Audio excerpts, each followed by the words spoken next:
जो हैंडीक्राफ्ट्स वाले लोग हैं, जो हाथ से करने वाले उद्यम जो है, जैसे कुछ ऐसा निर्माण जो हाथ से होता हो, घरेलू स्तर पे हो, उसको बोलते दस्तकारी।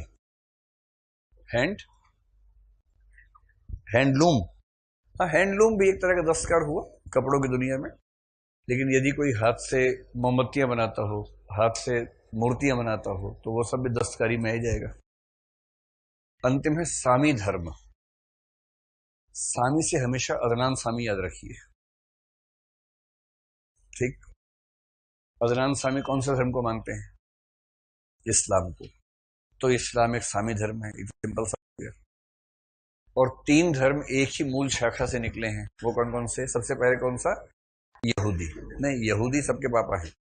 यहूदियों में एक यहूदी था, ईसा मसीह, जिसने ईसाई धर्म की शुरुआत कर दी।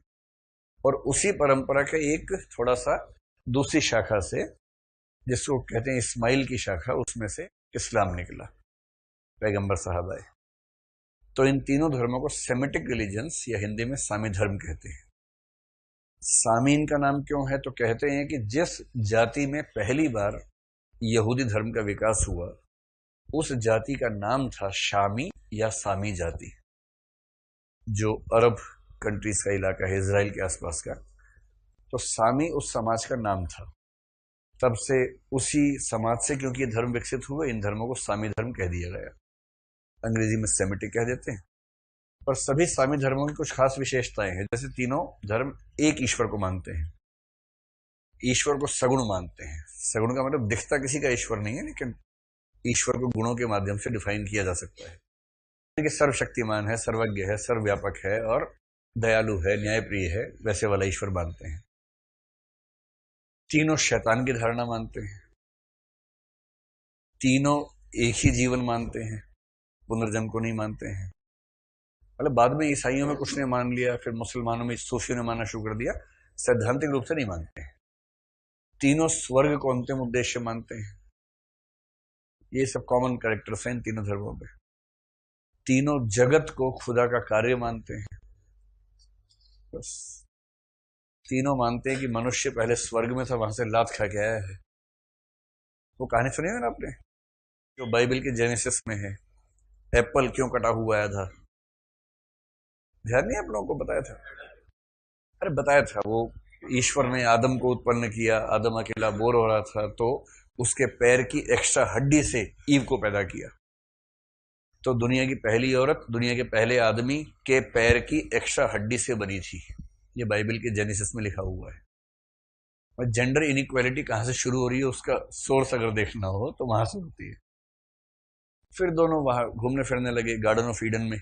ईडन गार्डन मतलब स्वर्ग का उद्यान। ईडन यानी स्वर्ग, गार्डन ऑफ ईडन यानी स्वर्ग का उद्यान, वहां, कलकत्ता वाला नहीं।